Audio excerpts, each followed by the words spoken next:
ये दुनिया के जितने भी रोग हैं ना, ये डिप्रेशन से होते हैं, चिंता से होते हैं, टेंशन से होते हैं। ये शुगर की बीमारी है ना, ये तुम्हारी खुद की उपज है, तुम्हारी खुद की फैक्ट्री है शुगर की बीमारी। पहले के ज़माने में लोग, हम पूछो, पहले के जो बुजुर्ग लोग होते थे, जब नाथ द्वारा दर्शन के लिए जाते थे, तिरुपति दर्शन के लिए जाते थे, पंडरीनाथ का दर्शन करने के लिए जाते थे, तो मैं इतना मीठा खाते थे, इतना मीठा खाते थे, तो उनको शुगर होती थी क्या? घी, गुड़, इतना बड़ा बड़ा बट्टा गुड़ का पीस पीस के रोटी में मिला मिला के खा जाते थे। और आज के ज़माने में जरा सा खा लो शुगर हो जाएगी। पहले के लोग इतना खाते थे, जितना खाते थे उतना मीठा बोलते थे मीठा, तो उनका शुगर का लेवल बराबर हो जाता था। अंदर शुगर जाती थी और मीठा बोलते थे तो शुगर बाहर आती थी। आज के ज़माने में आदमी शुगर खा तो रहा है, मीठा खा रहा है, पर मीठा बोल नहीं रहा, तो वो जीवान से शुगर बाहर नहीं आ रही, तो वो नस में घुस गई, वो ब्लड में चली गई, और ब्लड में गई तो वो शुगर की बीमारी हो गई। खाओ मीठा, पर मीठा बोलो तो सही। भाभी जी कैसे हो, काका जी कैसे हो, मामा जी कैसे हो। मिठास इतनी जीवान से निकालो कि वो शुगर तुम्हारे ब्लड में ना जाए, तो शुगर लेवल में रहेगी। शुगर लेवल खा तो रहे हो पर निकल नहीं रहे।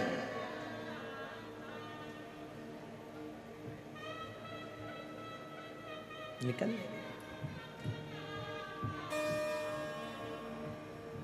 पति पत्नी से कहता है थोड़ा मीठा बोल लिया कर।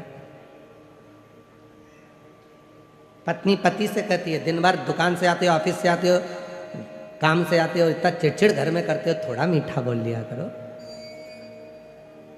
गई सास बहू से कहती है बेटा तू इतने अच्छे परिवार की, सब कुछ अच्छा, खूब काम करती है, तो खूब बहू इतना काम करती है, इतना काम करती है, पर सास से पूछा जाए कि तुम्हारी बहू कैसी है? बहुत जोरदार गुरुजी, इतनी बढ़िया बहू है, सवेरे जल्दी उठना, काम करना, ये करना, वो करना, सबको चाय नाश्ता भोजन, कोई आया तो आतिथ्य सब करती है। फिर दिक्कत कुछ, बस केवल एक चीज खराब है, जीवान बहुत खराब।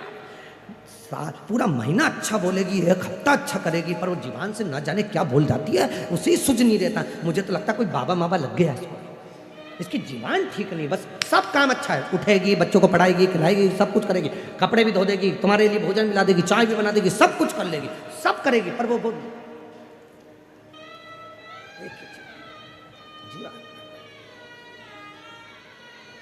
भोजन है, पर आज के व्यक्ति के पास में भूख नहीं है, क्योंकि वो चिंता में जी रहा। और शिव महापुराण की कथा टेंशन से मुक्त करती है, चिंता से, टेंशन से। जितनी भूख तुम्हें घर में नहीं लगती, उतनी भूख तुम्हें कथा में लगती है, उतनी भूख लगती है। घर पे तुम 2 रोटी खाओगे और पेट भरा जाएगा, पर किसी भंडारे में, कोई भी भंडारा हो रहा हो, हनुमान जी का, राम जी का, दुर्गा जी का, पंडरीनाथ का, हरि विठल का, शिव पुराण का, कोई भी भंडारा हो रहा हो, मैं इतना मन लगेगा कि 2 रोटी की जगह 4 निपटाओगे, और एक्स्ट्रा माल अलग, चावल भी आन दो, मीठा भी आन दो, नमकीन भी आन दो, चलने। क्यों? टेंशन मुक्त हो। घर पे रहते तो चिंता रहती है, यहाँ काय का टेंशन। उठेंगे आराम से, रात को 11-12 बजे तो हम लोग शिवरात्रि का एंजॉय करा, खूब नाचे कूदे, आनंद किया। अब उठे हैं, उठ के फिर आराम से सब काम होगा, और बाबा पर भरोसा कर कर आश्रित हो। तो भोजन तो सबके पास है, पर भूख नहीं। और आपसे एक बात और पूछें, आपके घर में सोने के लिए बिस्तर है कि नहीं है? जम के बोलो जरा। सबके घर में बिस्तर है ना? बिस्तर सबके घर में है। डनलप के गद्दे भी हैं, किसी के यहाँ चिफोम वाले गद्दे भी हैं, मखमल का कम्बल भी है, एसी भी, कूलर भी, पंखा भी, सब कुछ है, पलंग भी है, बिस्तर भी है, पर नींद कहीं चली गई, आती ही नहीं। भोजन है, भूख चली गई, बिस्तर है, नींद चली गई। डॉक्टर साहब मुझे नींद नहीं आ रही है, मेरी नींद कहीं चली।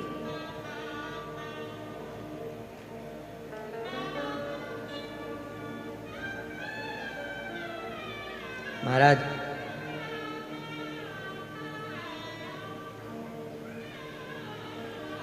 पहले मनुष्य की उम्र, गधा की उम्र, कुत्ता की उम्र, उल्लू की उम्र बराबर थी, 40-40 साल का। मनुष्य भी 40 साल का था, गधा भी 40 साल का था, कुत्ता भी 40 साल का था, उल्लू भी 40 साल का था। एक दिन गधा भगवान के पास में गया और उसने हाथ जोड़कर कहा, मेरी 40 साल उम्र मत बना। भगवान भोलेनाथ ने पूछा, क्यों? 40 साल तक मैं लोगों का बोझा ढोते रहूं, मुझे पसंद नहीं है, मेरी उम्र आधी कर दो। भोलेनाथ ने पार्वती से कहा, पार्वती इसकी उम्र आधी कर दे। पार्वती जी ने गधे को 20 साल का बना दिया। थोड़ी देर बाद मनुष्य पहुंच गया, भोलेनाथ रोज 1 लोटा जल चढ़ाता हूँ, 40 साल में मेरा क्या होगा, मेरी उम्र बढ़ा दो। पार्वती जी ने बोला, गधे की बच्ची है, दे दूं क्या? तू बोले तो मैं गधे की उम्र दे सकती हूं, दे दो। गधे के 20 साल जो बचे थे आधे, वो मनुष्य को दे दिए। कितने साल का हो गया? जम के बोलो, 60 का। अब तुम खुद अपने हृदय पर हाथ रखकर देखना, 40 साल तक मनुष्य अपनी जिंदगी को सही जीता। जो खाएगा पचेगा, जो कपड़ा पहनेगा जचेगा, जो पहनेगा उसके चेहरे पर, उसके तन पर सब अच्छा लगेगा 40 साल तक। 40 के बाद जो गधे की उम्र लगी है 20 साल एक्स्ट्रा, 60 साल तक मनुष्य गधे जैसा बोझा ढोता है। बच्चों की शादी करना है, बच्चों का ब्याह करना है, पढ़ाना है, बहन के घर मायरा भरना है, नाना जी के यहाँ जाना है, रिश्ते निभाना है, ये सारा बोझा वो 60 साल तक अपने कंधे पर रखता है। 60 साल। थोड़ी देर के बाद कुत्ता आ गया भगवान के पास में, भोलेनाथ मेरी उम्र 40 साल तुमने कर दी, मैं लोगों के दरवाजे पर बैठा रहूं, भौंकता रहूं, चिल्लाता रहूं, ये मुझे अच्छा नहीं लगता, मेरी उम्र कम कर दो। भोलेनाथ जी ने कहा, कितनी कम कर दे? बिल्कुल आधी कर दो, आधी कर दो। कुत्ते की उम्र 20 साल कर दी पार्वती जी ने। थोड़ी देर बाद मनुष्य फिर आ गया, बाबा 60 साल में मेरा क्या होगा?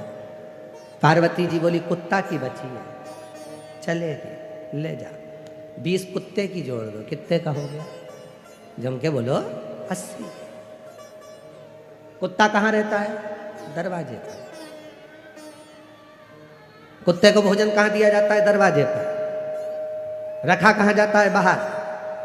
जब 80 की उम्र का मनुष्य होता चले जाता है तो घर के बच्चे अपना कमरा रखते हैं और बुजुर्ग माँ बाप को घर के बाहर दरवाजे के पास हॉल में खटिया डालकर बिठा देते हैं कि कोई आए तो वहीं मिलना, भोजन भी वहीं आएगा, खाना भी वहीं आएगा, और बुजुर्ग माँ बाप वहीं बैठे रहते हैं और कोई भी आता है तो वहीं से चिल्लाते हैं, बहू, वहीं से चिल्लाते, वहीं से आवाज लगाते हैं, बहू बहू बहू, वहीं से।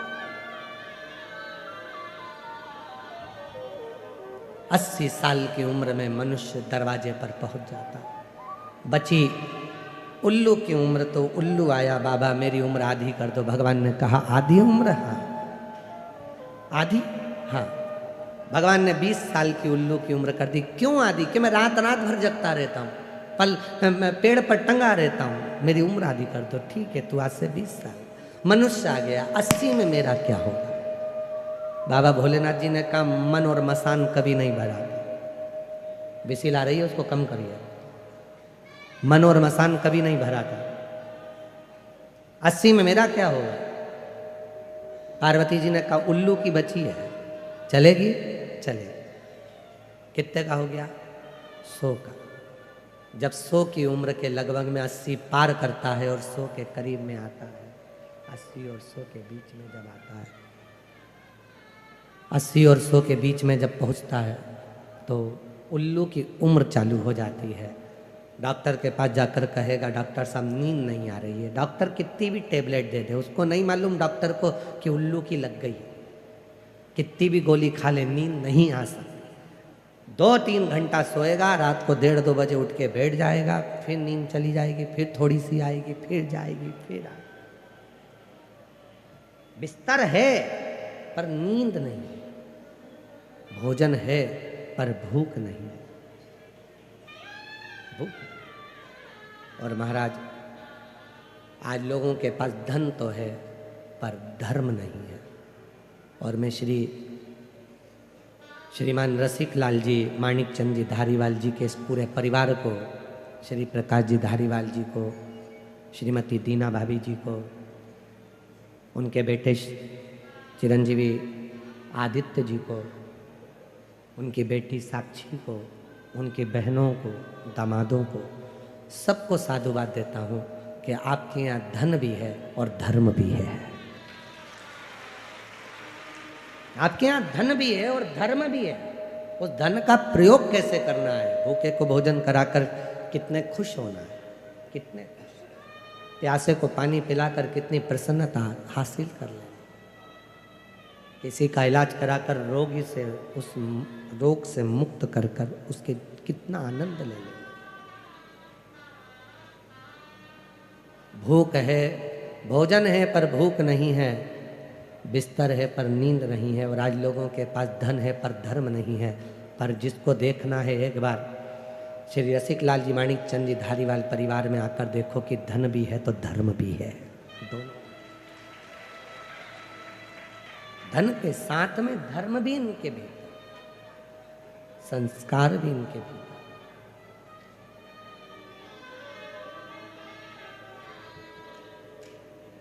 तो जब धन के साथ में धर्म रहता है तो जीवन का सारा सुख, सारा आनंद, जीवन का सारा सुख अपने आप प्राप्त होने लगता है, अपने आप। आज व्यक्ति कमा रहा है पर अपने ऊपर खर्च नहीं कर पा रहा। और शिव जी ने बहुत सुंदर कथा में वर्णन किया है। शंकर जी की कथा कहती है, कमाओ पर अपने ऊपर खर्च भी करो। शिव जी की कथा प्रेरणा दे रही है कि शंकर जी के मस्तक पर गंगा है, गंगा दूसरे के पास बाद में पहुंच रही है, पहले शिव जी के ऊपर वो गंगा स्नान करा रही है। पहले अपने ऊपर खर्च करो, स्वयं पर। पिताजी कीपैड मोबाइल चला रहे हैं और बेटा एप्पल का चला रहा है।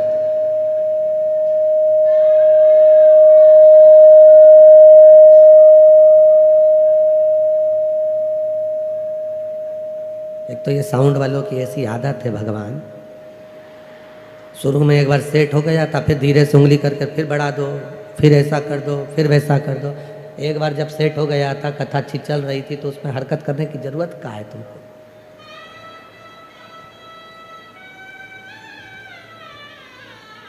भगवान मालिक है इनका। वो एक गीत याद आ गया, ओ राम जी बड़ा दुख दी मेरे लखन। अरे लखन को जाने तो साउंड वाले, बड़ा दुख।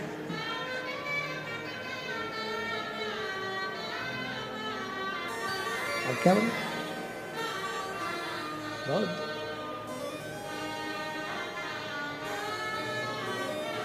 शिव तत्व को जानो, भगवान भक्ति को जानो। और जब भगवान की अविरल भक्ति, प्रेशर बढ़ा अंदर को, भगवान की अविरल भक्ति जब जीवन में सुख देती है। हम कहें फिर रसिक लाल जी का ये पवित्र परिवार, धारीवाल परिवार में धन के साथ में धर्म, बहुत कृपा शिव की। और मेरी जीजियों, मेरे जीजाओं, मेरी बेटियों, बेटाओं, मेरे बुजुर्ग माँ बाप, जितने भी शिव महापुराण की कथा में बैठे हो या कथा को आस्था चैनल पर या सोशल मीडिया पर श्रवण कर रहे हो, बाबा से प्रार्थना करना आज, हे मेरे भोलेनाथ, हमारी ज़िंदगी में खुशियों का रंग ऐसा देना कि हम भी अपनी ज़िंदगी में एक बार शिव महापुराण की कथा करवा सके। इतनी संपदा देना, इतनी संपदा, इतना वैभव देना, इतनी संपदा देना, इतना सुख देना। हम भी अपने जीवन में ऐसी कृपा करना कि हम भी अपने जीवन में कोई सत्कर्म कर सके।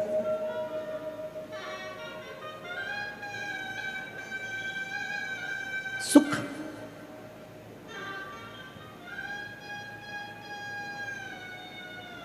एक विदल और एक उत्पल नाम के दो असुर हुए थे। दोनों ही प्रखर थे, दोनों ही प्रबल। और उसी तरह जैसे विदल और उत्पल दो असुर हुए और उन्होंने बहुत उत्पात मचाया, बहुत। उसी तरह दो असुर और हुए, हेती और प्रहेती। एक का नाम था हेती और दूसरे का नाम था प्रहेती।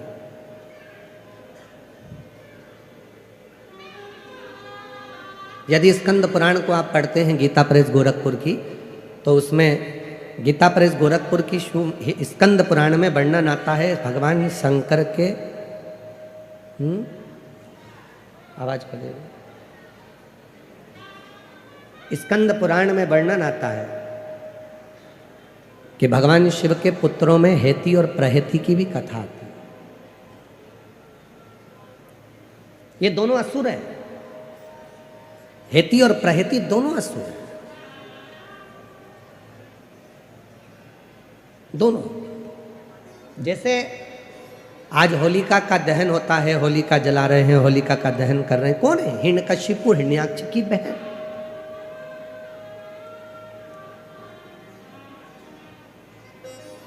कभी आपने विचार करा कि जब ये राक्षस की बहन थी तो इसकी पूजन करने की जरूरत क्या थी? होली की पूजन दो बार होती है, एक जलने से पहले और एक जलने के बाद। लोग सुबह पूजन करने जाते हैं, कोई जलने के बाद पूजन करने जाता है। एक जलने के पहले होली की पूजन होती है और एक जलने के बाद होती है। कभी तुमने विचार किया कि होली की पूजन जलने के पहले किसकी होती है और जलने के बाद किसकी होती है? तो याद रखना, जलने के पहले जो होली की पूजन होती है वो हिरण्यकशिपु, हिरण्याक्ष की बहन होलिका की होती है, ढूंढा की होती है। और जलने के बाद जो पूजन होती है वो भक्त प्रहलाद की होती है। तो हम सनातनी, हम हिंदू, हम सनातन धर्म को धारण करने वाले, हम इस राक्षस की बहन की पूजन क्यों करें? हिरण्यकशिपु की बहन की पूजन क्यों करें? तो शिव महापुराण में चरित्र आता है हिरण्यकशिपु की बहन का। श्रीमद् भागवत में भी चरित्र है, विष्णु पुराण में भी चरित्र है, नरसिंह पुराण में चरित्र है, स्कंद पुराण में चरित्र है। हिरण्यकशिपु की बहन का नाम था डूंडा। क्या नाम था? जम के बोलो, डूंडा। इसलिए होली में लकड़ी नहीं जलाते, मोटे मोटे डूंड जलाते। मोटे मोटे जो लक्कड़ होते हैं उसको डूंड कहा जाता है, वो जलाते होली में। लकड़ी नहीं, डूंड, मोटे मोटे लक्कड़। जितना हिरण्यकशिपु ने तप करा, जितना हिरण्याक्ष ने तप किया, उतना ही तप डूंडा ने भी करा। और डूंडा ने तप कर कर भगवान ब्रह्मा जी से वर पाया, मुझे एक चादर ऐसी दे दो, उस चादर को मैं जब ओढ़ कर बैठूं तो मैं आगी में जलूं ना। ब्रह्मा जी ने तथास्तु कहकर एक चादर डूंडा को दे दी, होलिका को दे दी। जब समय आया, प्रहलाद को ले जाकर पानी में डाला, सब में डाला, पर वो मरा नहीं। तब अपनी बहन से हिरण्यकशिपु ने कहा कि तू अपने भतीजे को लेकर, तू बुआ है, वो भतीजा है, अपने भतीजे को लेकर गोदी में बैठ जा, आगी में चादर ओढ़ लेना, तू बच जाएगी, भतीजा जल जाए। अब ऐसे तो बुआ का नाम बदनाम हो जाता कि बुआ ने भतीजे को आग लगा दी। पर कथा देखिए, दुनिया के लोग इस कथा को बहुत कुछ पलट देते हैं, पर शिव महापुराण कभी नहीं पलटी। शिव पुराण अपना पूरा उद्देश्य बताती है। चारों तरफ से अग्नि लगी, बुआ बैठ गई चादर ओढ़कर, डूंडा अपने तन को ढककर, गोदी में प्रहलाद बैठ गया। बुआ को लगा मेरा भतीजा जल जाएगा। जब चारों तरफ से आग तेज होने लगी, भतीजा बुआ के गले लगा, तो बुआ ने अपनी चादर उतारकर अपने भतीजे पे डाल दी, खुद जल गई, अपने भतीजे को बचा। बुआ खुद जल गई, अपने भतीजे को बचा लिया। उस दिन से कहते हैं कि बुआ, शादी में पहले बुआ को बुलाओ, फंक्शन हो तो बुआ को बुलाओ, अच्छा काम हो तो बुआ को बुलाओ, शादी में, ब्याह में, मंगल कार्य में सबसे पहले बुआ को बुलाओ। क्यों? क्योंकि बुआ जिस घर में आती है उस घर में दुआ देती है, बद्दुआ नहीं देती है। बुआ जब मंगल कार्य में, शादी में, विवाह में, फंक्शन में आती है तो उस घर के सारी बुराइयों को बुआ अपनी झोली में भरकर बाहर फेंक देती है और अपने भाई के घर में, अपने मायके में दुआ देती है, सब फलो फूलो उन्नति करो। वो बुआ। अब बताओ, ऐसी बुआ की पूजन करोगे कि नहीं करोगे? जम के तो बोलो। इसीलिए हमारे यहाँ होली जलने से पहले, इसीलिए उसका नाम था डूंडा। मरने से पहले उसने अच्छा काम कर कर भगवान की होली, इसलिए उसका नाम हो गया होली। अच्छा काम कर कर भगवान की होली, तो फिर उसका नाम होली हो गया। और वही होली का, इसलिए जलने से पहले जो पूजन होती है वो बुआ की होती है कि इतनी अच्छी बुआ जिंदगी में कभी नहीं मिल सकती जो खुद जल गई और अपने भतीजे को बचा लिया।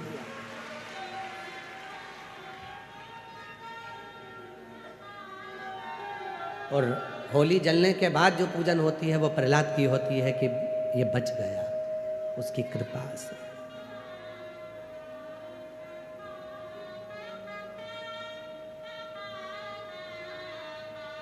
बोला है होली का जो तुम कहे ये असुर है। जरूरी नहीं कि असुर का दिल नहीं होता। हो सकता है कोई व्यक्ति बहुत गुस्सा करता है, क्रोध करता है, अपशब्द बोलता है, बहुत ज़्यादा आड़ा टेढ़ा बोलता है। हो सकता है वो भी बहुत प्रेम करता है, बहुत प्यार करता है। कभी कभी प्यार में भी क्रोध आ जाता है। जिसको बहुत चाहो और वो सुनता नहीं ना, तो फिर गुस्सा आ जाता है। कभी कभी झगड़ा भी होता है, ऐसा नहीं है कि झगड़ा नहीं होता। आपका अपनी पत्नी से होता होगा, पत्नी का पति से होता होगा, बच्चों का भी होता है, बहन भाई से। पर कभी कभी शंकर का जो भक्त होता है ना, वो भी महादेव से झगड़ा कर लेता है। कभी कभी वो भी झगड़ा करता है।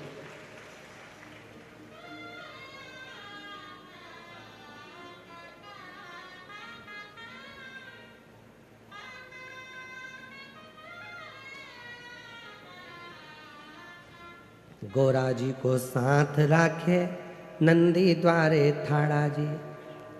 गोरा जी को साथ राखे नंदी द्वारे थाड़ा जी। रोज पानी में चढ़ाऊं सुनता क्यों नहीं म्हारी जी। मैं रोज तुझे जल चढ़ाता हूं, तू मेरी क्यों नहीं सुनता? कब सुनेगा? कभी कभी महादेव से भी झगड़ा हो जाता है, लड़ाई हो जाती है, नहीं आता। हेती और प्रहती ये दोनों असुर हैं, दोनों राक्षस हैं। पर उसमें हेती और प्रहती में जो प्रहती है वो थोड़ा सा नम्र स्वभाव का असुर है। वो विश्वास भी करता है भगवान पर, नारायण पर थोड़ा भरोसा, शिव जी पे भरोसा है।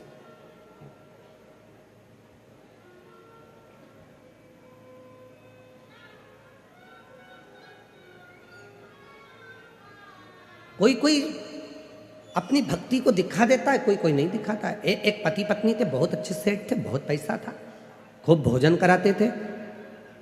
धर्म पत्नी अपने पति से कहती थी, देखो मैंने इतने सारे लोगों को भोजन करने बुलाया है, तुम दक्षिणा दो। पति कह देता, मैं नहीं दूंगा, तू दे। मैं मंदिर जाती हूँ, तुम मंदिर चलो। पति बोला, मैं नहीं जाऊंगा, तू जा।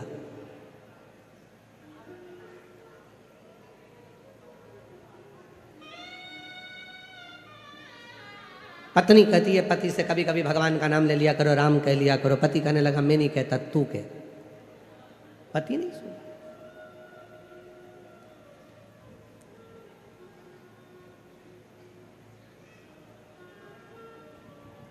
एक दिन पति चक्कर खाकर नीचे गिरा और बहुत सारे लोगों ने देखा, उठा, जल का छींटा दिया। पति उठा तो लोगों ने कहा, महाराज सेठ जी आज गजब काम हुआ, तुम्हारे मुख से कभी राम का नाम नहीं सुना था, पर आज राम तुम्हारे मुख से निकल गया। सेठ जी की आंख में आंसू भर गया, नेत्र बंद कर रहा है। और सेठ जी ने कहा, सत्य बोलो, क्या मेरे मुख से राम निकल गया? हाँ सबसे पूछ लो आज आपके मुख से राम निकल गया। सेठ जी ने हाथ जोड़कर कहा, जिस राम को मैंने अपनी तिजोरी में छुपा कर रखा था, आज वो निकल कैसे गया? और सेठ जी ने प्राणों को त्याग दिया। जिस राम को मैंने छुपा कर रखा था, भक्ति दिखाई नहीं जाती, भक्ति को दिखाया नहीं जा सकता। मैंने जिसको अंदर छुपा कर रखा उसे कैसे प्रस्तुत कर दूं?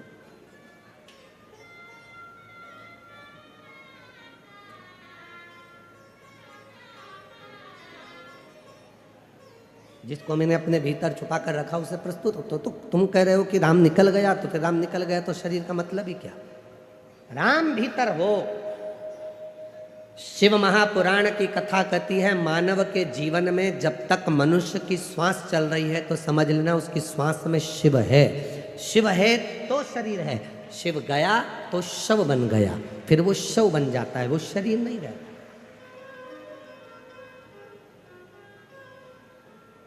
और करना क्या है? शिव जी के मंदिर में हम जाकर एक लोटा जल क्यों चढ़ाते हैं?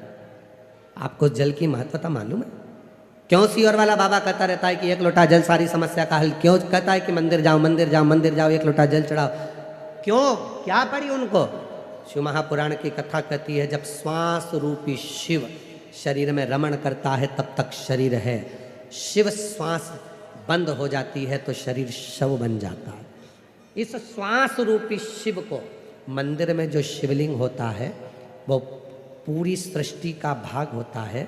उस पर जब हम जल चढ़ाते हैं, हमारी जो शिव रूपी श्वास निकलती है जल चढ़ाते समय, वो तरंगे शिवलिंग पर जब पड़ती है तो ये शिवलिंग और ये श्वास का जब मिलन होता है तो हमारी श्वासों में हम जो कामना करते हैं वो कामना भोलेनाथ को पूरा करना ही पड़ता है।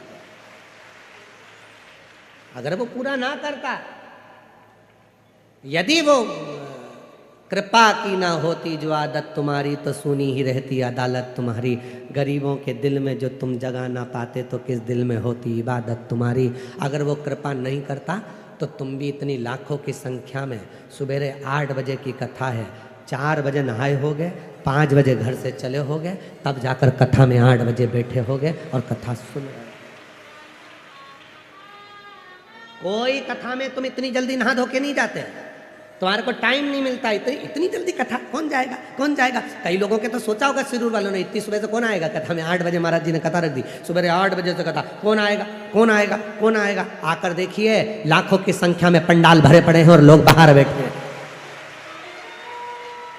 कृपा की ना होती जो आदत तुम्हारी, तो सुनी ही रहती अदालत तुम्हारी। अगर तुम कृपा नहीं करते तो यहाँ कौन आता? पर उसने कृपा करी है, उसने दिया है, तो आपको भी मालूम है कि वो पंडाल में जाकर, सुना है ऐसा, मेहमान जाते हैं, बुआ जी जाती है तो भतीजे के हाथ में 150 देकर जाती है, मामा जी जाते हैं तो कुछ देकर जाते हैं, मेहमान जाते हैं तो घर के बच्चों को कुछ देकर जाते हैं। और मेरा भोलेनाथ 7वें दिन की कथा विराम कर कर जाता है तो आपकी गोदी में कुछ ना कुछ देकर जाता है। बाप है जगत का, परम पिता परमात्मा देव अधिदेव महादेव है। आज जाएगा ये कुबेरेश्वर बाबा के धाम से आई हुई कुबेर भंडारी की ये पोथी, जो कुबेरेश्वर बाबा यहाँ लुटाने के लिए आए थे, इस पोथी के स्वरूप में आज चली जाएगी। उसके जाने से पहले वो अपना जो लुटा सकता है इतना देकर जाता है। लोग झोली पसार पसार कर मांगते हैं और मेरा कुबेरेश्वर बाबा, मेरा देव अधिदेव महादेव जाते जाते उनकी झोली में दे देता है, तो वो 3 महीने में फिर कथा के पंडाल में आकर बैठ जाते हैं।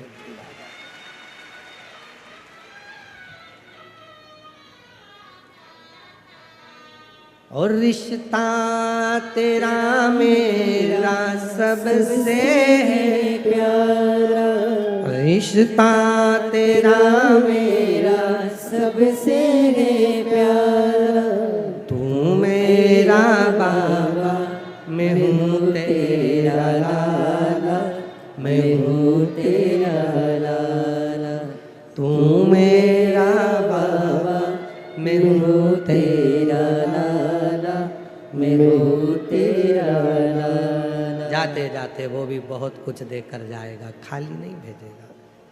इसलिए लोग समापन के दिन एक दिन पहले शिवरात्रि मनाते हैं, दूसरे दिन रात रुककर सुबह सुबह बाबा से झोली पसार मांग कर अपने घर को चलते हैं।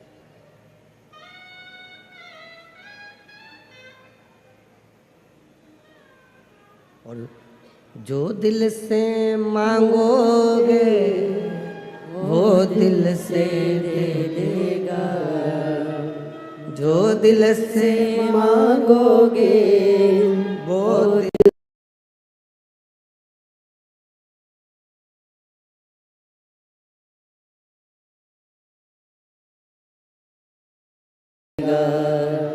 मेरा भोला भंडारी है, खाली झोली भर देगा। जो तुमने मांगा, जो तुमने कहा वो देगा। बस थोड़ा सा उसके प्रति विश्वास, भरोसा, दृढ़ता ये आपके भीतर हो, देगा।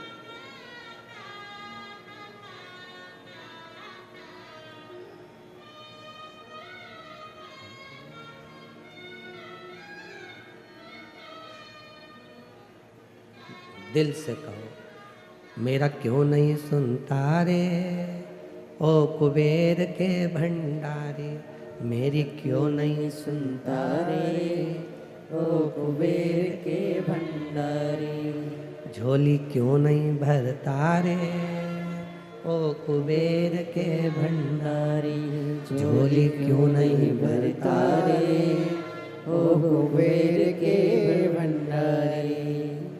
उससे प्रार्थना, उससे निवेदन, उससे विनय नित्य कर देगा। ये पत्र देखो कितना सुंदर भाव इनमें व्यक्त किया।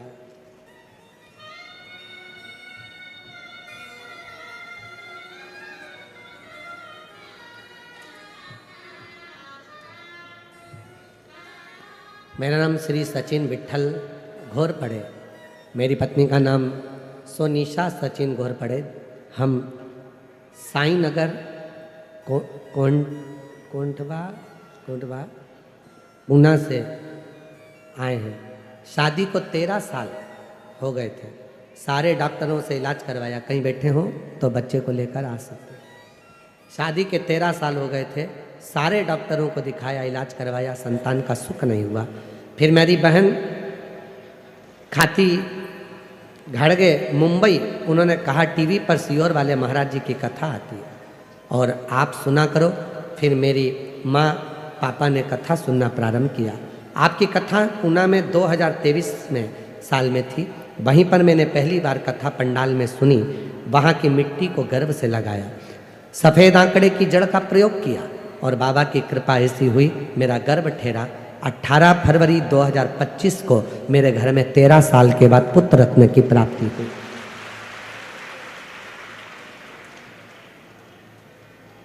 मेरा नाम निशा गणेश सेजवल, मैं शिरूर के रहवासी हूँ। मेरा मोबाइल नंबर ये है। गुरुदेव, बाबा का मैं क्या गुणगान करूँ। पूना में 18 सितंबर 2023 को कथा सुनी थी, मेरे घर में संतान नहीं थी। सुना था कि पंडाल में बैठकर वहाँ की मिट्टी को गर्भ से लगाया जाता है, बाबा देता है। सफ़ेद आंकड़े की जड़ का प्रयोग करा, पशुपति व्रत करा और बाबा की कृपा से कई सालों के बाद मेरे घर गर्भ से संतान की प्राप्ति हुई। मैं बाबा को यहाँ प्रणाम करने के लिए आई हूँ। मेरा नाम उषा गिरीश सागरे, चाकड़ से आई हूँ। मेरी शादी को 5 साल हो गए थे, मुझे कोई संतान का सुख नहीं था। बाबा की कृपा से 5 साल के बाद बाबा की ऐसी करुणा हुई कि मेरे घर में संतान की प्राप्ति हो गई। गुरुदेव, वाल्मीकि संतोष ऊंटवाल, छत्रपति संभाजी नगर, मोबाइल नंबर ये 2015 से ग्रेजुएशन पूरा करने के बाद सरकारी नौकरी की तैयारी कर रहा था। 10 साल से सरकारी नौकरी की तैयारी करी, MPSC का परीक्षा दिया, निकलता नहीं था। पर बाबा की कृपा से आपने एक बेलपत्र शहद लगाकर, शिव को चढ़ाकर, कड़ी मेहनत कर मेहनत को 4 गुना बढ़ाकर परिश्रम रात दिन एक करो कहा था, मैंने किया और बाबा की कृपा से आज मैं सरकारी कॉलेज में प्रोफेसर बन गया। मैं बाबा को यहाँ प्रणाम करने के लिए आया हूँ। शिव तत्व किसको कहते हैं?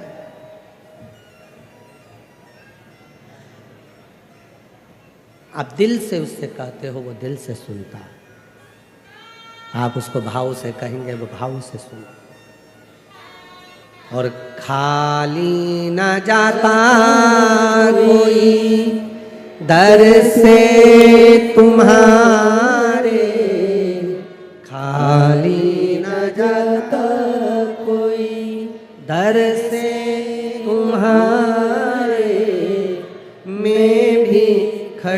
हो नंदी बाहे पसारे, अपने हृदय से लगा लो गिरा जा रहा हूँ, उठा लो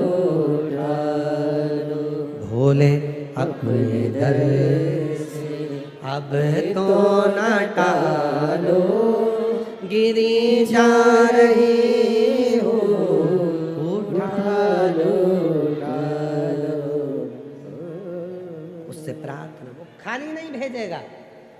जितने कथा के पंडाल में बैठे हो, विश्वास से यदि आपने कथा 7 दिन की श्रवण करी है, मेरा भोले बाबा खाली नहीं भेजेगा, झोली भर कर भेजेगा, खूब खूब कृपा कर भेजेगा।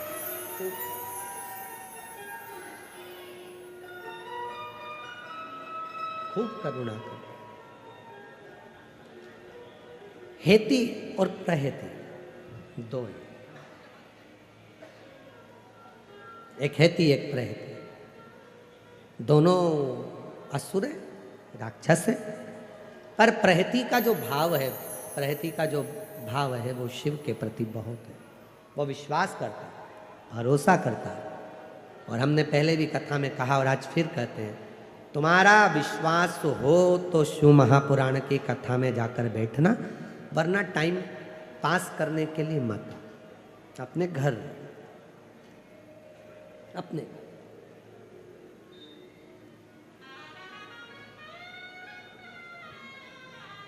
टाइम बर्बाद करने के लिए बिल्कुल मत आओ कि यहाँ पर भीड़ बढ़ाने के लिए, जैसे जैसे भीड़ बढ़ती है तो व्यवस्थाएं भी और करना पड़ती है। तो भीड़ बढ़ाने के लिए आप कथा में मत आओ। और कोई कथा में आप भले भीड़ बढ़ाने के लिए जाओ, मना नहीं है, वहाँ बहुत आपको बुलाया जाएगा, अनाउंस किया जाएगा, बिठाने के लिए व्यवस्था करी जाएगी, सब कुछ करा जाएगा। पर यहाँ शिव महापुराण की कथा में तुम्हें मालूम पड़ जाए कि कुबेरेश्वर बाबा की धरा से कुबेर भंडारी आया है, शिव महापुराण की कथा करने के लिए सीहोर वाला बाबा आया है, तो यहाँ भीड़ बढ़ाने के लिए मत जाना, यहाँ भाव बढ़ाने के लिए आना और बाबा से विश्वास के साथ प्रार्थना करने के लिए। विश्वास हो तो शिव महापुराण की कथा में आओ। और अभी भी विश्वास के साथ कहकर जाना, 10 मार्च को भुसावल महाराष्ट्र में कथा है, बाबा से कहकर जाना, भले 3 महीना में तू पूरा करता है, पर मेरी मनोकामना तो तू इतने दिन में पूरी कर दे, मैं भुसावल में पत्र भेजूंगी, पत्र भेजूंगी, मैं वहां पत्र भेजूंगा। प्रार्थना,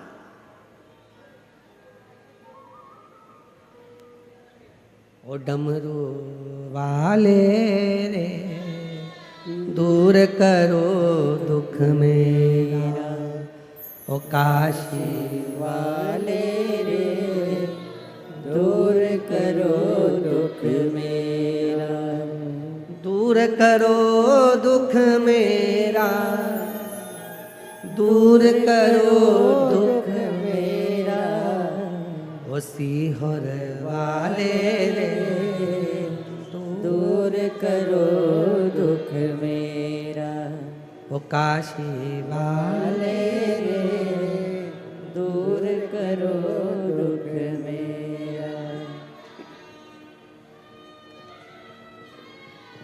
उससे प्रार्थना करते रहो, उससे निवेदन करते रहो, उससे विनय करते रहो, वो सुनेगा। भाव से कहोगे तो सब कुछ, बहुत कुछ। शिव कथा कह रही है, हेती प्रहेती असुर है, पर उसमें से प्रहेती का मन शिव के प्रति विश्वास था, शिव के प्रति विश्वास,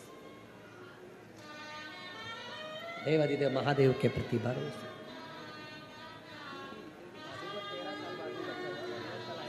दूर करो दुख मेरा, सीहोर वाले। कल इनके भाभी भैया बच्चे को लेकर आए थे, 13 साल के बाद इनके भाभी की यहाँ संतान हुई। डॉक्टर मना कर दिए थे कि तुम्हारे यहाँ संतान नहीं होगी, पर बाबा की कृपा से 13 वर्ष बाद इनके भाभी की हुआ। जोरदार ताली बजाओ।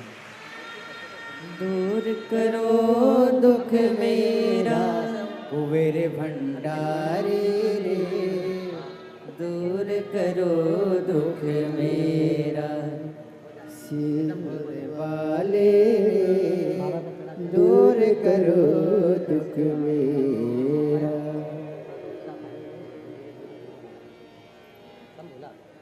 प्रणाम करो बाबा को, बाबा को नमन करो, प्रणाम प्रणाम प्रणाम।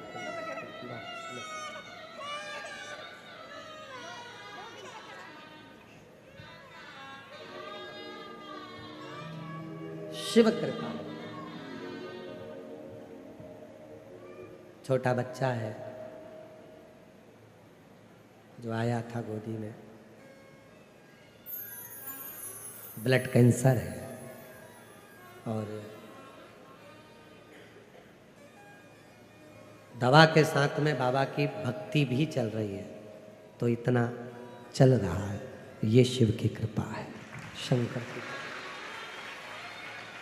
शिव तत्व और विश्वास लेकर उनकी माँ यदि इस पंडाल में आई है तो ये भी निश्चित है कि 2-3 कथा के बाद में बाबा ऐसी कृपा करेगा कि वो पूर्ण तरह से मेरा भोलेनाथ उसको स्वस्थ कर देगा। शिव विश्वास, हेती और प्रहेती में प्रहेती का विश्वास दृढ़ था कि मेरा मन शिव में लगता है, मैं शंकर की शरणागति धारण करता हूँ, शिव मेरा।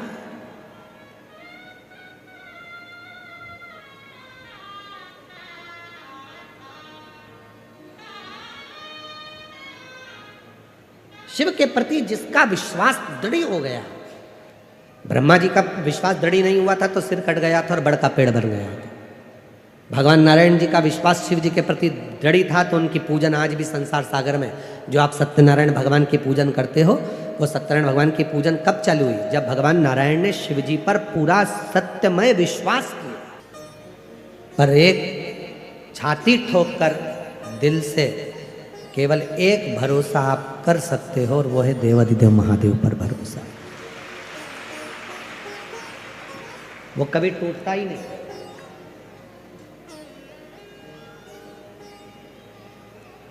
हेती और प्रहेती में से प्रहेती एक ऐसे हैं जिनका भरोसा शिव के प्रति है।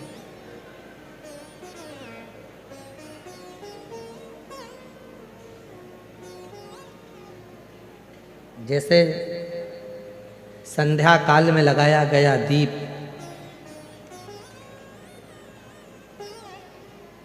मानदेह नामक असुर का संहार कर देता है, प्रतिदिन एक नियम बनाकर रखना चाहिए कि रोज शाम के समय पर अपने घर में प्रदोष काल के समय पर एक दीप जरूर लगाना चाहिए। और यदि बेलपत्र का वृक्ष है तो उस बेलपत्र के वृक्ष के सामने भी एक दीप अवश्य लगाना चाहिए।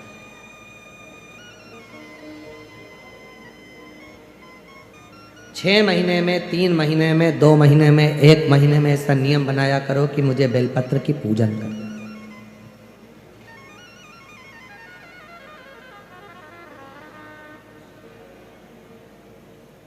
स्वयं माता लक्ष्मी जी ने भगवान नारायण को पाने के लिए बेलपत्र का पूजन किया।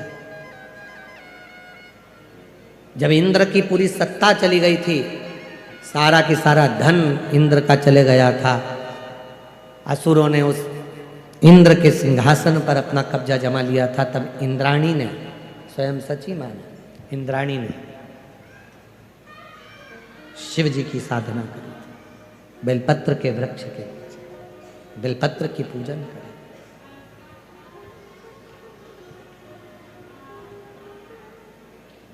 कभी दिल कर जाए तुम्हारा तो कभी महीने में, 1.5 महीने में, 2 महीने में बेलपत्र के पेड़ के नीचे जल लेकर बैठो। बेलपत्र के वृक्ष के नीचे दूध नहीं चढ़ाना, बेलपत्र के वृक्ष के नीचे दही नहीं चढ़ाना, शहद घी नहीं चढ़ाना। बेलपत्र के वृक्ष के नीचे जब आप बैठते हैं, बेलपत्र पूजन का एक विधान होता है कि जब हम बेलपत्र की पूजन करते हैं तो 2 कलश पानी के भरे हुए, एक अपने सीधे हाथ की ओर, एक उल्टे हाथ की ओर रखा जाता है। पूजन की थाली बीच में रखी जाती है। 2 बत्ती का, लंबी बत्ती का, 2 बत्ती लंबी घी की जलाई जाती है, लंबी बत्ती। बेलपत्र के वृक्ष के नीचे 2 बत्ती लंबी जोड़ा बनाकर उसको जलाया जाता। फिर दोनों हाथ में कलश में जल है। बेलपत्र के वृक्ष के नीचे दोनों हाथों का जल धीरे धीरे शिव जी का स्मरण कर कर, नारायण लक्ष्मी का स्मरण कर कर, माँ आदिशक्ति गौरा का स्मरण कर कर, रिद्धि सिद्धि गणेश का स्मरण कर कर उसको चढ़ाओ। प्रार्थना करो, विनय करो, मेरे जीवन में बहुत कष्ट है, उसको मिटाना है आपको।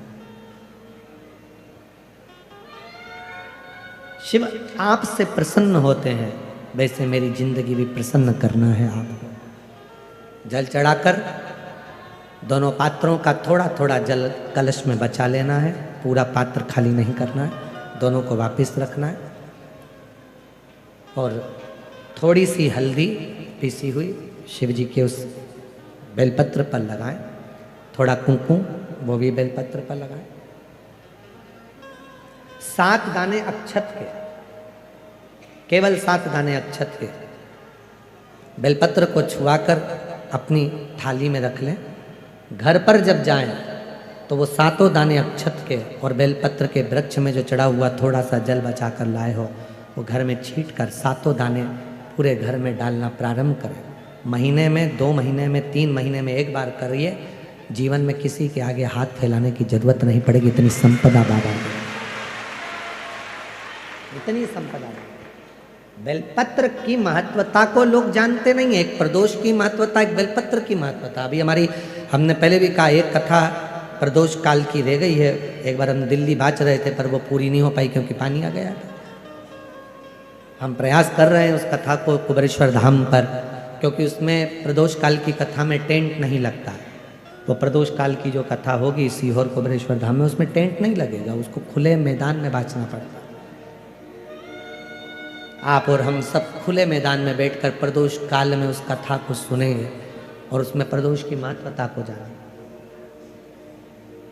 और हमारी तरफ से हम तो आज प्रकाश जी आपको भी, दीना भाभी जी आपको भी, दोनों को निमंत्रण दे रहे हैं। जब भी सीहोर में जब कथा हो प्रदोष काल की, तो एक दिन कम से कम आप लोग आकर उस कथा की पूजन आपको भी करना रहेगी, प्रदोष काल की कथा।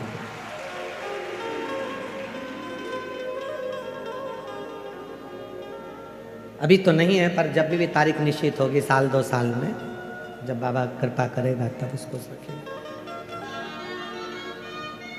पंडाल में भले तुम्हारे लिए हम सोने के लिए पंडाल लगा देंगे, पर कथा सुनने के लिए तो आपको मैदान में ही बैठना पड़ेगा, खुले आसमान।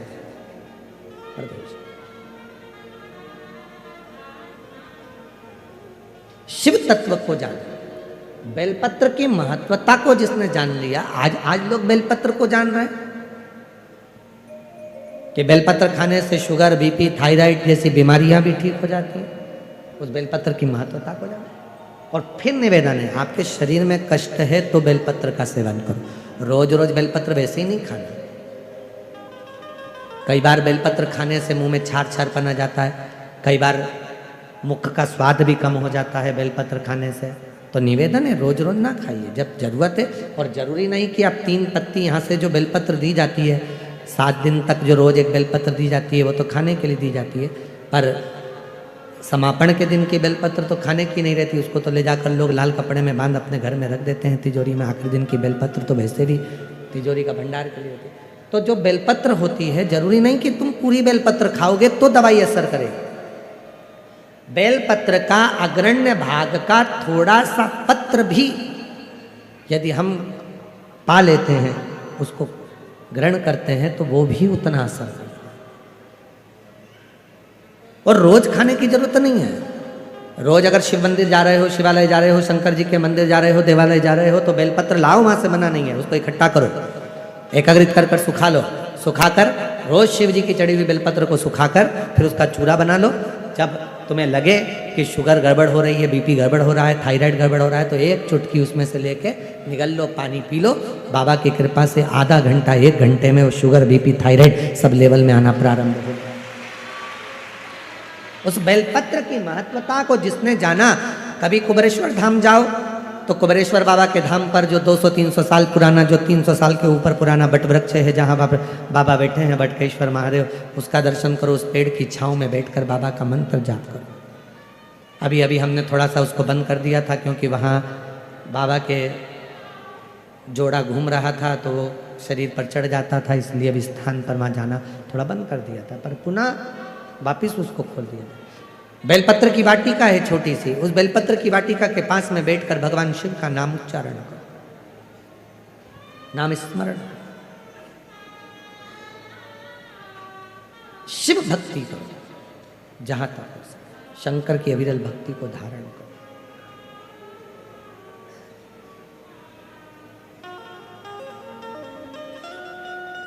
शिव की साधना आराधना जीवन को सुख देती है। बेलपत्र का वृक्ष का पूजन अर्चना हमें आनंद प्रदान करती है। हेती और प्रहेती में से प्रहेती का विश्वास दृढ़ हो गया और इतना विश्वास दृढ़ हुआ कि प्रहेती अब गलत काम नहीं करता, श्रेष्ठ कर्म करता। एक बार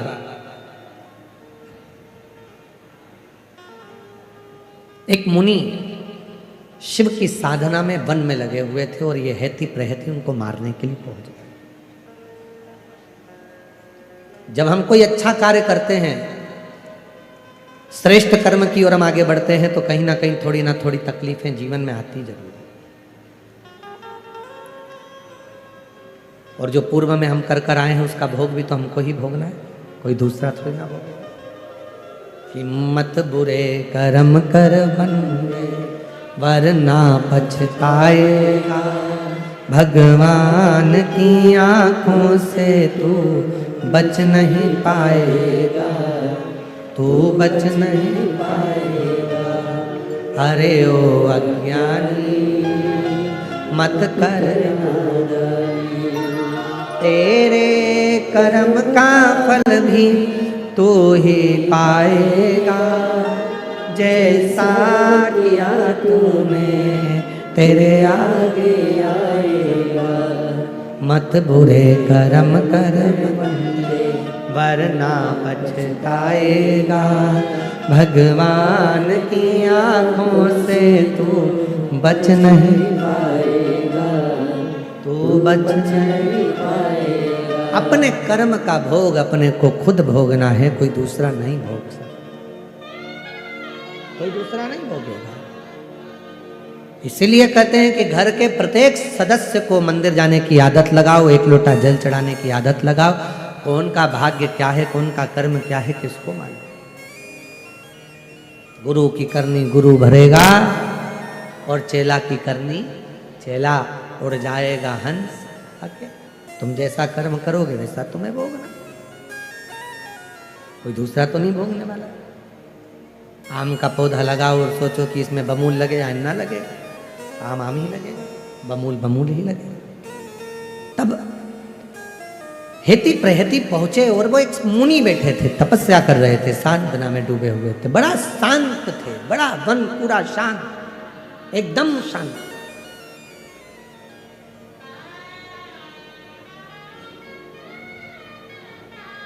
पहुंच गए हेती प्रहेती,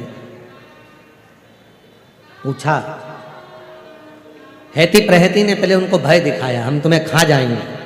मुनि के नेत्र नहीं खुले। फिर भय दिखाया, हम तुम्हें खा जाएंगे। मुनि नेत्र नहीं खुले। एक झलक के लिए जो मुनि तपस्वी साधक सन्यासी संत तप करते हैं, साधना करते हैं, वो एक क्षण के लिए शिव आता है और आकर आशीर्वाद देकर थोड़ा सा, क्योंकि वो आता है तो आप व्यक्ति समझ नहीं पाते, एक क्षण के लिए आता। आया था कथा के चौथे दिन, एक क्षण के लिए आया था,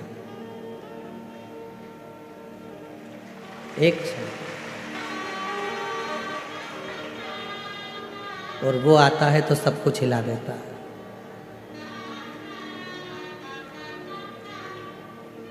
पर बहुत अटखेलियां करता है। हमारे तो नेत्री बंद थे, कब आकर चले गया, एक बार मिलता तो मिला ही नहीं। एक क्षण के लिए आता है, तुम घबराने में लग जाते हो और वो तुम्हें छू कर वर देकर चला जाता है। एक क्षण किसी को लगा यहाँ से उठ गया, किसी को लगा टेंट उठ गया, कोई कहे वो उठ गया, कोई कहे वो आया, उसने अपनी उपस्थिति दर्ज कराई और चला गया। उसको पहचानना, उसको जानना बहुत कठिन, बहुत कठिन। कभी आता है धूप बहुत तेज पड़ती है तो बादल की छाया कर कर चला जाता है, कथा सुन लो फिर मैं जाऊँ। कभी आता है किसी रूप में, वो कोई भी रूप धर कर आएगा, उसको पहचानना कठिन है, बहुत।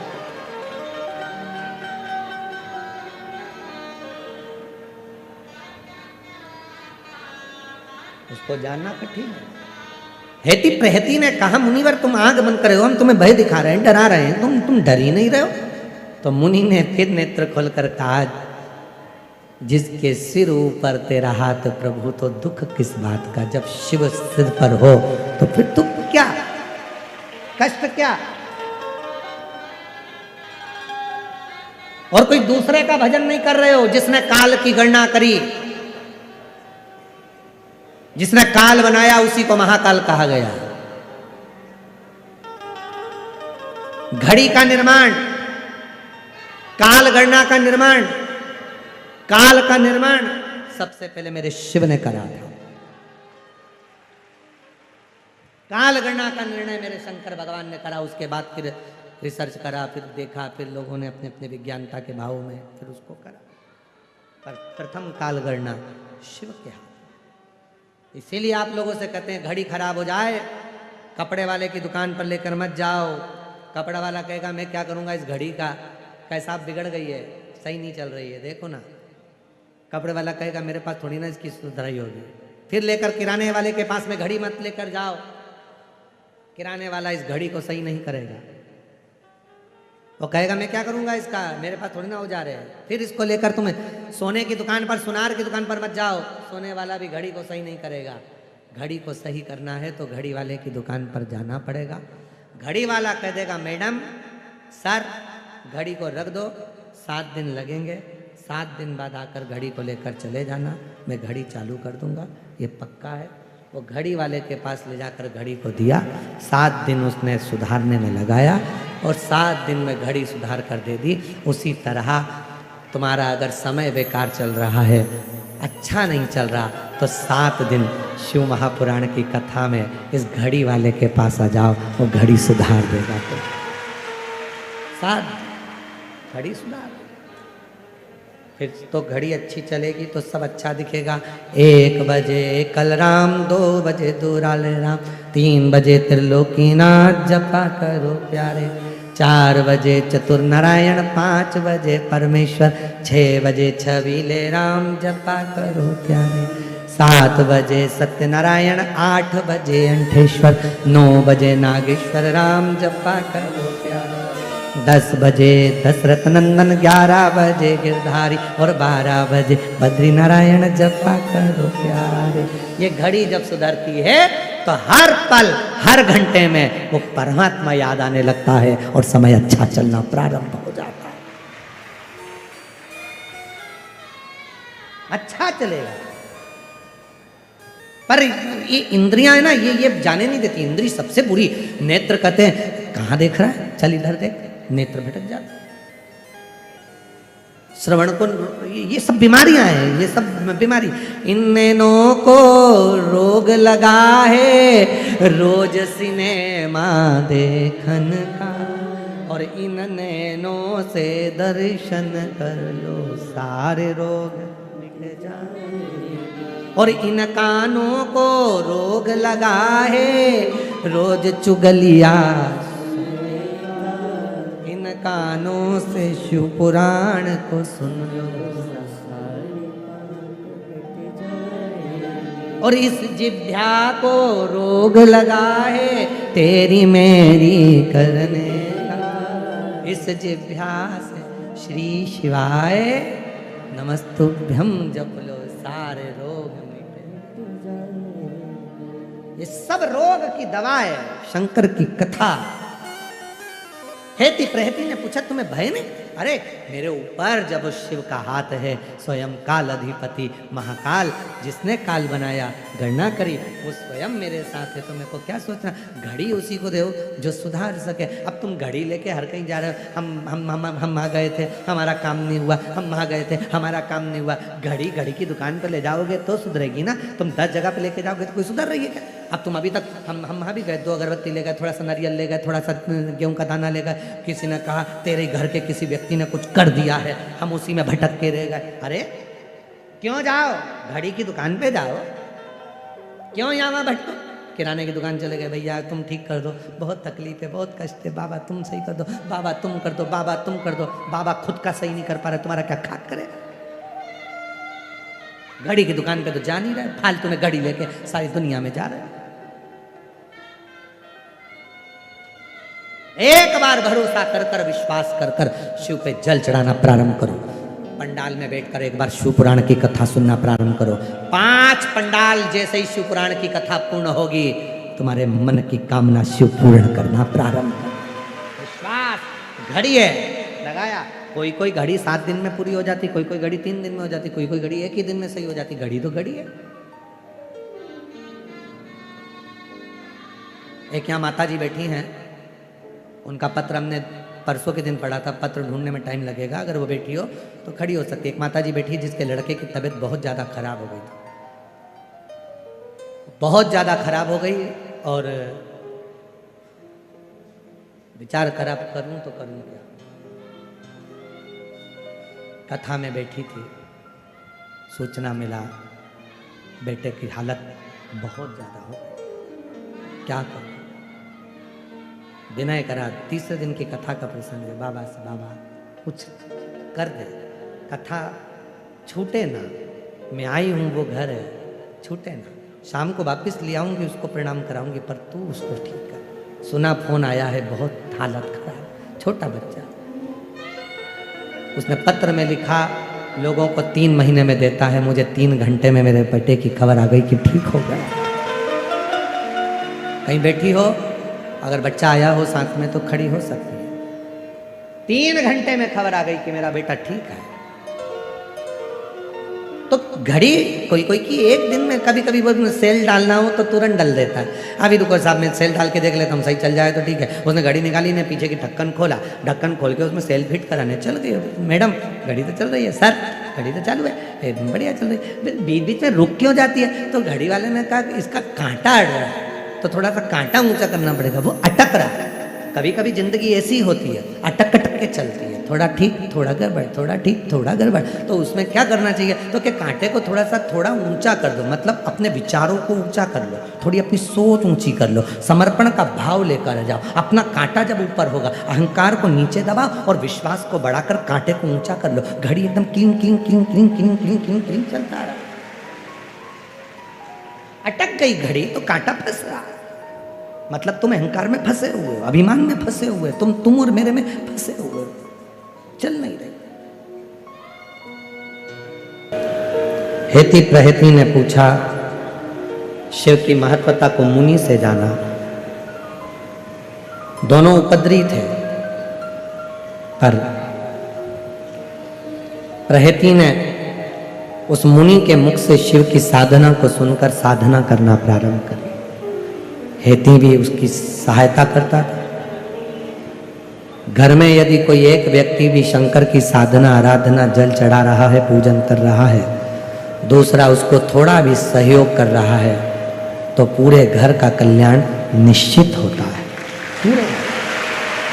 हेती और प्रहती दोनों शिव के परम भक्त हो गए, असुर थे, असुर प्रवृत्ति को त्याग दिया।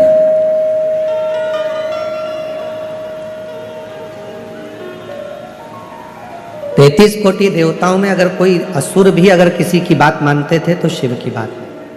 नाग, किन्नर, गंधर्व, अप्सरा, मनुष्य, पशु, पक्षी किसी की बात मानते हैं तो शिव की बात, और किसी की शिव से सीखा। हेती प्रहती को सुख प्रदान दिया, भगवान शिव ने वर दे दिया कि तुम दोनों मेरे साथ में ही मेरे द्वारपाल बनकर नित्य आनंद करने वाले, निवास करने वाले हो।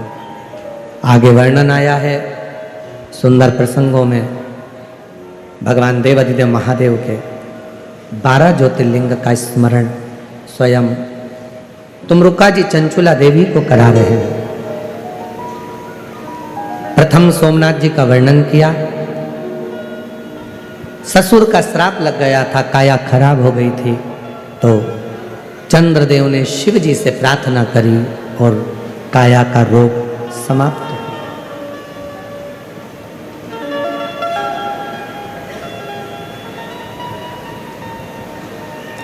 जैसे चंद्रमा के 28 दिन होते हैं और वो अपनी कालघड़ी के अनुसार चलता, उसी तरह नारी का भी रजोधर्म 28 दिन के अंतर्गत कालघड़ी से चलता। पर यदि थोड़ा बहुत भी रजोधर्म ऊपर नीचे दिन होने लगते हैं तो शरीर में कुछ ना कुछ कष्ट प्रारंभ होने लगता है। उस नारी को चंद्र की रोशनी में प्रयास करना चाहिए कि एक दुर्वा चंद्र की रोशनी में वो उसको चबा चबा कर खाए, तो रजो धर्म से जुड़ी हुई जितनी भी प्रॉब्लम होती है वो 2, 4, 8 दिन में पूरी समाप्त होना चालू हो जाती है और ठीक। चंद्र की रोशनी भी हमारे जीवन में सुख प्रदान करती है। ऐसा नहीं कि भगवान शंकर ने चंद्रमा धारण कर कर रखा है, हम दर्शन कर रहे हैं, शिव का स्मरण कर रहे हैं, सुख प्राप्त कर रहे हैं। कभी कभी सफेद भभूत होती है, भस्म होती है, सफेद चंदन होता है, तो हम क्या करते हैं, शंकर जी को त्रिपुंड तो लगाते हैं, साथ में शंकर के शिवलिंग पर एक चंद्रमा भी बना देते हैं। अपनी उंगली से अपने त्रिपुंड तो लगाया, वो थोड़ी सी भस्म लेकर या सफेद चंदन लेकर हमने चंद्रमा बना दिया। क्यों बना देते हैं चंद्रमा?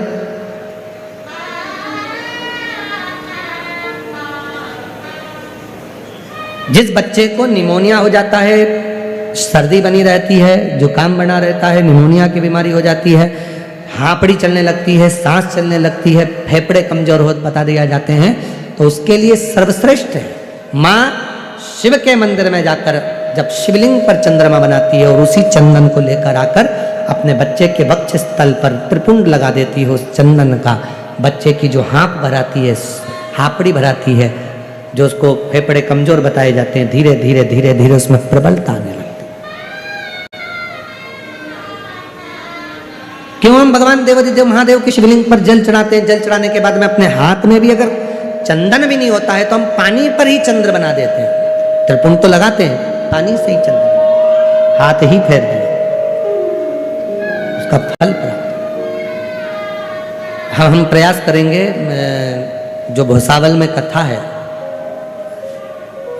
10 से 16 मार्च दोपहर 2 बजे से 5 बजे तक, उस कथा में हम प्रयास करेंगे चंद्रमा और स्त्री, एक नारी, एक बहन बेटी, एक चंद्रमा की पूजन साधना से किस तरह से अपने रोग को ठीक कर। बच्चेदानी में कोई गर्भाशय में गांठ हो गई, कोई चेस्ट में गांठ हो गई, कोई शरीर में गांठ हो गई, वो किसी से कह नहीं पा रही है, कोई चर्म रोग हो गया, वो किसी से बोल नहीं पा रही है, या मन से दुखी है, पति बहुत ज़्यादा दारू का नशा कर रहा है, पीट रहा है, तकलीफ में है, तो उसको चंद्र पूजन से, चंद्रेश्वर मौली महादेव से, चंद्रमौली महेश्वर महादेव भगवान शंकर का नाम है, चंद्रेश्वर महादेव, चंद्रमौली महादेव के नाम से आप कैसी साधना कर सकते हैं। तो मेरा निवेदन रहेगा, जो भुसावल के हैं वो तो पंडाल में आकर सुने, और बाकी के लोग टीवी पर भी 2 बजे से 5 बजे तक 10 मार्च से 16 मार्च तक कथा को चंद्रमौली महेश्वर शिव महापुराण की कथा के रूप में उसको सुनेंगे और धारण करेंगे कि कथा किस भाव की। शिव तत्व। और आशीष जी हमें स्मरण कराना कि चंद्रमौली कथा वहां बाजना, तो हमारे स्मरण में ना रहे तो लिख के एक पर्ची आपको देना कि चंद्रेश्वर महादेव के नाम से उस कथा का स्मरण। और आशीष भूल जाए तो आस्था वाला तुम याद करके लिख के देना, ठीक है?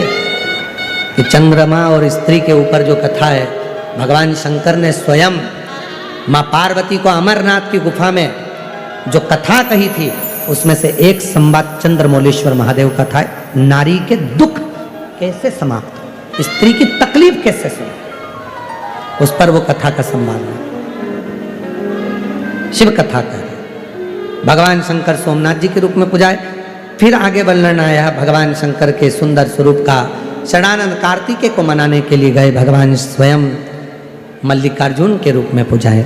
वर्णन आया दूषण नाम के राक्षस के संहार के लिए भगवान कालाधिपति महाकाल बन गए। विंध्य नामक पर्वत के तप करने से भगवान ओमकार बनकर दर्शन दिए, ओमकारेश्वर बन गए। नर नारायण को दर्शन देने के लिए केदारनाथ बन जाते हैं। भीम के बेटे, कुंभकर्ण के बेटे भीम का संहार करने के लिए भीमा शंकर बन जाते हैं। मनु शत्रुपा के लिए विश्वनाथ बन गए। गौतम बाबा की धर्म पत्नी अहिल्या के कहने पर गौतम बाबा पर से गौ हत्या के दोष को मिटाने के लिए त्र्यंबकनाथ बन जाते हैं, त्र्यंबकेश्वर बन जाते हैं। शायद आने वाला साल गोमती के तट का, नासिक का महाकुंभ लेकर आ रहा है, सिंहस्थ लेकर आ। पूरे महाराष्ट्र वालों का गौरव है वो कुंभ भी, वो कुंभ भी पूरे महाराष्ट्र का गौरव है, आनंद का। हम भी प्रयास करेंगे, अगर महाराष्ट्र सरकार थोड़ी जगह देकर 7 दिन की कथा की अगर दे दे तो हम भी प्रयास करें। पर अंदर तो इतनी जगह मिलने वाली नहीं है, तुम इतने सारे तो पहले से ही हो, और ऊपर से कुंभ की कथा हो जाएगी तो ढेर बड़े और आ जाओगे। तो फिर भी हम महाराष्ट्र सरकार से बात करेंगे, और प्रकाश बाबू कहाँ हैं, वो भी थोड़ी बात करेंगे। तो सब मिलकर जब महाराष्ट्र सरकार से बोलेंगे तो एक जगह, और वो कथा कोई दूसरा नहीं कराएगा, आप और हम 6-7 जजमान इकट्ठे हो जाएंगे और कुंभ की कथा ऐसे ही पंडाल लगाकर ऐतिहासिक करने का प्रयास करें। जो जजमान बनेंगे वो जजमान बन जाएंगे, और जो आयोजन करेंगे, और भोजन भंडारे का तो टेंशन अपने को लेना नहीं है, तुम सब हो और भोले की कृपा तुम सब पर है, तो क्या सोच रहे। और फिर साथ में अपने प्रकाश भाऊ भी हैं, धाड़ीवार परिवार, तो क्या सोच। तो सबके सहयोग से, सबके साथ से, अगर महाराष्ट्र सरकार कोई जगह देगी कि हाँ इतनी जगह में आप कर लो और आयोजित कर लो, तो करेंगे। और अगर उनको लगता है कि नहीं, थोड़ा कथा भीड़ और ऊपर से कुंभ और ऊपर से ये कथा का कुंभ, तो फिर तो बहुत मुश्किल हो जाए, तो फिर श्री शिवाय नमस्तुभ्यम भी करेंगे, आनंद लेंगे। तो यहाँ शिव तत्व को, वो कथा सबकी रहेगी, उसको अपन कह देंगे कि त्र्यंबक बाबा की कथा, उसको कह देंगे माँ गोदावरी की कथा, विठल सेवा समिति उसका। बोल बम का नारा है, तो तुम अभी से तैयारी मत करना, नहीं तो तुम तैयारी करके बैठ जाओ। अच्छा छोटी मोटी खजूर वाली बना के तैयारी करके, नहीं अब तो हो गई तैयारी, अभी बात करेंगे, अभी बात चलेगी तब सोचेंगे, कहीं बाहर भी जगह देखेंगे थोड़ा दूरी पर मिले। हम तो चलते हैं, हम तो बाबा के भरोसे चलते हैं। और बाबा से निवेदन कर कर जाते हैं, आप लोगों में से कई शिव भक्तों को मेरे बाबा ऐसी कृपा कर देना, जब कुंभ में अगर कथा करने आए तो इनमें से 10-20 जजमान तैयार कर देना, इतना भंडार इनका भर देना, ऐसी कृपा। भैया लोग तो अभी से हाथ हिला रहे हैं कि हम तैयार हैं, आप तो कथा करो, भाई लोगों के हाथ हिल रहे हैं। शिव कृपा करेगा, बाबा करेगा, और उस कथा की दिव्यता को धारण करेंगे जैसा शिव चाहेंगे। त्र्यंबकनाथ माँ गोदावरी जैसी कृपा करेगी, वो सब होगा। हम और आप नहीं सोचेंगे, सब लोग सोचेंगे। शिव कथा करे। गौतम बाबा पर गौ हत्या का दोष लगा, उस दोष से मुक्त करा तो त्र्यंबकनाथ के रूप में ब्रह्मा विष्णु महेश विराजमान हुए शिवलिंग के रूप। आगे वर्णन आया श्री वैद्यनाथ बाबा का। रावण शिवलिंग लेकर जा रहे थे, उठ ना पाया, बैजू वाले को दे दिया, वैद्यनाथ के रूप में विराजित हो। वर्णन आया है दारुक नाम के राक्षस का संहार करा, शिव जी नागेश्वर के रूप में बैठे, राम जी द्वारा पूजित होकर रामेश्वर हो गए। सुधर्म नाम के ब्राह्मण की धर्म पत्नी भूष्मा के बेटे को जीवित कर दिया, जो 1 हफ्ते पहले मरा था।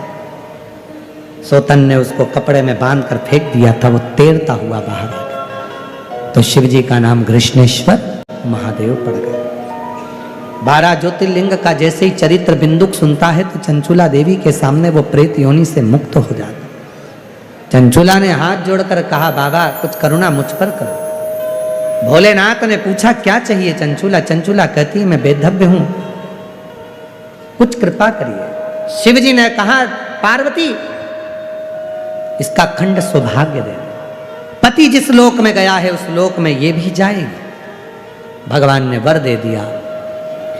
जो नारी, जो स्त्री, जो बेटी, जो बेटा, जो पुरुष, जो बच्चा, जो वृद्ध किसी भी रूप में शिव महापुराण की कथा को इस कलिकाल में सुनेगा, कथा के उस व्यासपीठ के सम्मुख में बैठकर जो मांगेगा, शिव कहते हैं उसको मैं पूर्ण करने के लिए उसके घर जाकर उसका भंडार भरूं, वर प्रदान कर। चंचूला खंड सौभाग्यवती हो।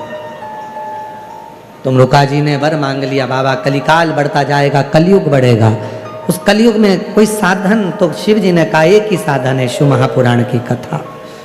लोग भटकेंगे, नए नए चमत्कार दिखाकर, ना जाने कौन कौन सा आडंबर दिखाकर लोग संसार के लोगों को अपनी ओर आकर्षित करेंगे।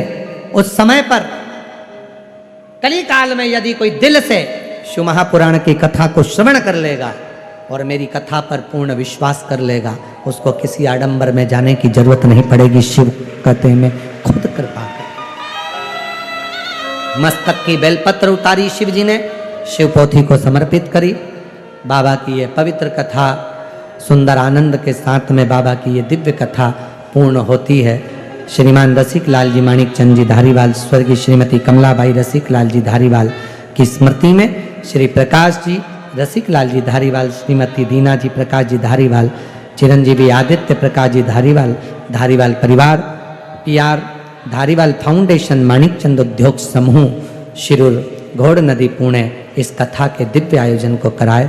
प्रकाश जी की बहन श्रीमती उज्ज्वला ताई, प्रकाश जी लुंकड़, श्रीमती सुरेखा जी, सतीश जी चोपड़ा, श्रीमती कल्पना जी, अनुपम जी लुणावत जी, प्रकाश जी की बेटी सोसाक्षी, रोहित जी मेहता, ये पवित्र दिव्य कथा के दिव्य आयोजन को कराए हैं। ये कथा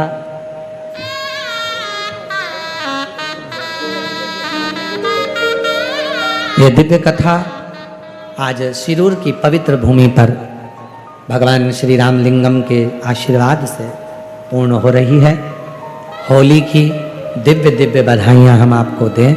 हमारी तरफ से फागुन की इस पवित्र फागुत्सव की होली की बहुत बहुत बधाइयाँ। एक दूसरे के साथ में मिलकर रंगों के जीवन में आनंद भरें और अपना जीवन सुखमय करें। 5 मार्च को महादेव की होली सीहोर में जो मनाई जाती है, मैं आमंत्रित करूं श्री प्रकाश जी रसिक लाल जी धारीवाल जी को कि 2 शब्द आप उद्बोधन में इतने शुभ भक्त जो आए हैं उनको कहें। उसके बाद में मैं विजय भाऊ को भी आमंत्रित करूंगा, वो आभार व्यक्त करेंगे। तो ये दिव्य 5 मार्च की जो महादेव की होली है उसको दिव्यता के साथ में सीहोर में जो आना चाहते हैं आकर मनाएं। गुरु और शिव की ये होली होती है। सुबह 9 बजे चालू हो जाती है, 2-3 घंटे की होती है, उसकी लाभ लें। फिर 10 मार्च से 16 मार्च भुसावल 2 बजे से 5 बजे तक कथा रहेगी। 20 मार्च से 26 मार्च जयपुर राजस्थान। 30 मार्च से 5 अप्रैल आरणी यवतमाल में कथा रहेगी। 8 से 14 अप्रैल भीलवाड़ा राजस्थान में कथा रहेगी। 17 से 23 अप्रैल दिल्ली में कथा रहेगी। ऐसी ही कथाओं का लाभ आप और हम लें। कई लोग गलत प्रचार कर देते हैं कि हमारे यहाँ भी कथा हो रही है। जब तक व्यासपीठ से उसकी घोषणा ना हो तब तक उस कथा को ना माने। व्यासपीठ से बोल दी जाए तो समझ लो कि वो कथा है। तो शिव की कृपा से श्री आनंदमय भाव से पुनः सारे शिरूर वालों को और जो दूर दूर से कथा सुनने आए हैं आपको नमन करते हुए अपनी वाणी को विराम की ओर लेता हूँ। बाबा से प्रार्थना करता हूँ, कुबेर भंडारी मेरे भोले बाबा सबकी झोलियाँ खुशियों से भरना, किसी नारी की गोद खाली ना रहे और किसी पुरुष की जेब खाली